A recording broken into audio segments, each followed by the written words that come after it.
Olá, meu nome é Gabriela Lam, eu sou caloura do curso de Licenciatura em Matemática. Hoje vamos falar sobre os triângulos e suas propriedades. Quais são os critérios que garantem a congruência entre dois triângulos? Então, os critérios são lado, lado, lado, onde se os três lados de um triângulo são congruentes aos três lados de outro triângulo, então esses dois triângulos são congruentes. Aqui temos os lados 8, 7 e 4 nos dois triângulos, então eles são congruentes.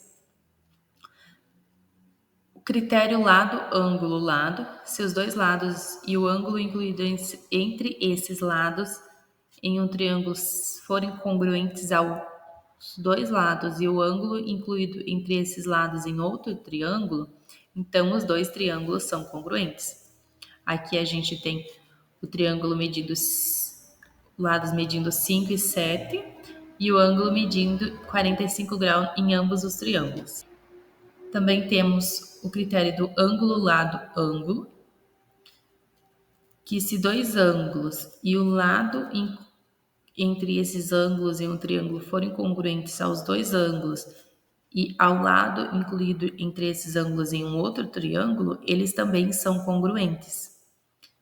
Aqui a gente tem dois ângulos medindo 45 e outro 90 graus e o lado entre eles medindo 4. Então, são congruentes. Lado, ângulo, ângulo oposto.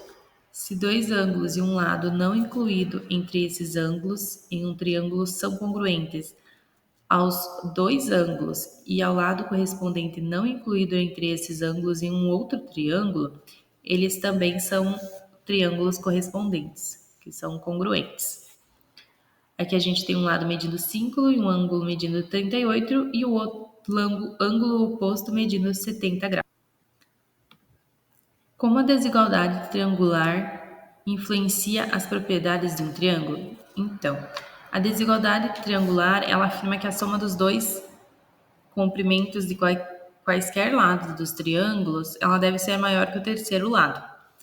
Ela influencia na existência de um triângulo, onde garante que o triângulo pode ser formado com determinados comprimentos, e se a desigualdade não for satisfeita, não é possível construir um triângulo com esses comprimentos. Ela também influencia nas relações entre os ângulos do triângulo, onde o ângulo maior é sempre oposto ao maior lado, e o ângulo menor é sempre oposto ao menor lado. Influencia também na estabilidade estrutural dos triângulos, porque devido a essa propriedade, a gente pode notar que os triângulos são usados em muitas estruturas de engenharia para fornecer rigidez e resistência. Os triângulos podem ser classificados quanto aos seus lados e aos seus ângulos. Quanto aos lados, a gente pode classificar o triângulo em triângulo equilátero, onde todos os seus três lados têm o mesmo comprimento. Triângulo isósceles, onde possui dois lados com o mesmo comprimento. Triângulo escaleno, onde possui todos os três lados com comprimentos totalmente diferentes. Quanto aos ângulos, a gente pode classificá-los em triângulo retângulo, que possui um ângulo interno de 90 graus, um triângulo acutângulo, onde possui os três ângulos internos que são menores que 90 graus, e triângulo obtusângulo, que possui um ângulo interno maior que 90 graus, onde seria um ângulo obtuso. Que situações do cotidiano ou de outras áreas do conhecimento podem envolver esse tipo de raciocínio? Então, na arquitetura e na engenharia civil, ele ajuda no design de estruturas, como as pontes e edifícios, para garantir estabilidade e resistência. Na navegação e cartografia, para determinar rotas, distâncias, utilizando a desigualdade triangular para garantir que a rota mais curta seja em uma linha reta.